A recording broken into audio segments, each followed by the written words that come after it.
साल 1982 की शुरुआत में एस्कॉर्ट कंपनी ने एक जापानी कंपनी से मिलकर भारत में बाइक निर्माण का काम शुरू किया और 1983 में राजदूत 350 लॉन्च किया। इसके बाद कंपनी ने सोचा कि अब एक ऐसी बाइक बनाई जाए जो वज़न में राजदूत से भी हल्की हो और राजदूत से पावरफुल भी हो। इसके बाद 1985 में कंपनी ने भारतीय बाज़ारों में यामाहा RX 100 के नाम से नई बाइक को लॉन्च कर दिया। यामाहा RX 100 में ऐसा इंजन लगाया गया था जो 11 bhp के पावर और 10.39 न्यूटन मीटर का टॉर्क जनरेट करता था। यह बाइक 7 सेकंड के अंदर ही 100 किलोमीटर प्रति घंटा के रफ्तार पकड़ने में सक्षम थी। यामाहा RX 100 ने उस समय की सबसे पावरफुल मानी जाने वाली बुलेट और HD जैसी बाइक को भी पीछे छोड़ दिया था। लेकिन ऐसा क्या हुआ था जो कंपनी को इस बाइक को प्रोडक्शन को पूरी तरह से भारत में बंद करना पड़ा। आज के इस वीडियो में हम आपको यामाहा RX 100 बाइक से जुड़ी कुछ ऐसी बातें बताने वाले हैं जिसे जानकर आप चौंक जाएंगे। इस बाइक के भारत में बैन होने की असली वजह जानकर आपको हैरानी होगी। यामाहा RX 100 बाइक नवंबर 1985 में भारतीय बाज़ारों में लॉन्च की गई थी। उस समय इसकी कीमत मात्र 19,664 रुपये थी। इस बाइक ने देखते ही देखते नामी बाइकों को पीछे छोड़ते हुए सबसे ज़्यादा प्रसिद्ध होने वाली बाइक बन गई। इस बाइक में 100 सीसी का ताकतवर इंजन, कम दाम, कम वजन और बेहतरीन लुक इसको और भी खास बनाता था। यामाहा RX 100 ने लोगों के दिलों पर एक तरफा राज किया। इसके बेहतरीन परफॉर्मेंस को देखकर कई अथॉरिटी ने इंजन को खोलकर यह देखा कि कहीं इसका इंजन 100 सीसी से ज़्यादा तो नहीं है, लेकिन उन्हें 100 सीसी का इंजन ही मिला।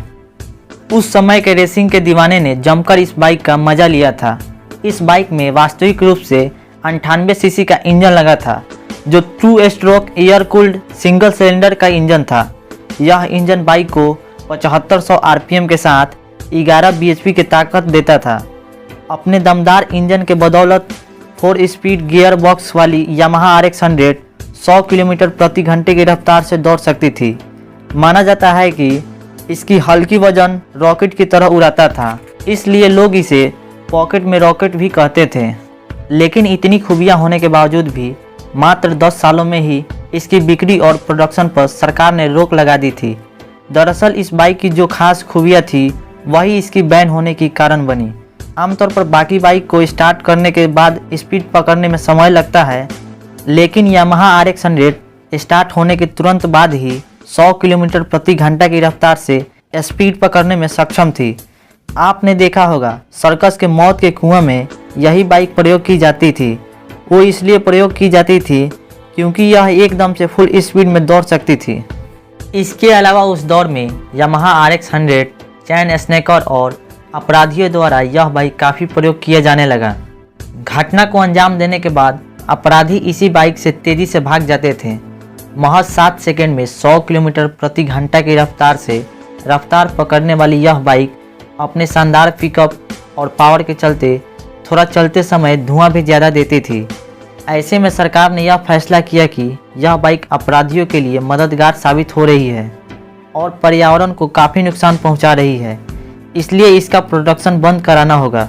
कंपनी ने इस बाइक के इंजन में संशोधन करना उचित नहीं समझा क्योंकि यह बाइक लोगों के बीच शक्तिशाली इंजन के लिए ही मशहूर थी। इसलिए 1996 में आखिरकार यामाहा कंपनी को इस बाइक का प्रोडक्शन बंद करना पड़ा और यामाहा RX 100 इतिहास बनकर रह गई।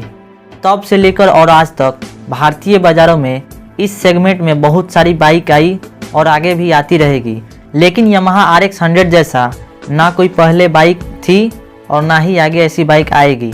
यामाहा RX 100 बाइक के शौकीन लोगों में फिल्मकार रजनीकांत और क्रिकेटर महेंद्र सिंह धोनी जैसे दिग्गज शामिल हैं। इसके अलावा आज भी इस बाइक के शौकीन इस बाइक को आज भी संभाल कर रखे हैं। दोस्तों, अगर आप भी इस बाइक को अपने आसपास देखा है या फिर सवारी का लुत्फ उठाया है तो कमेंट बॉक्स में ज़रूर बताएं। धन्यवाद।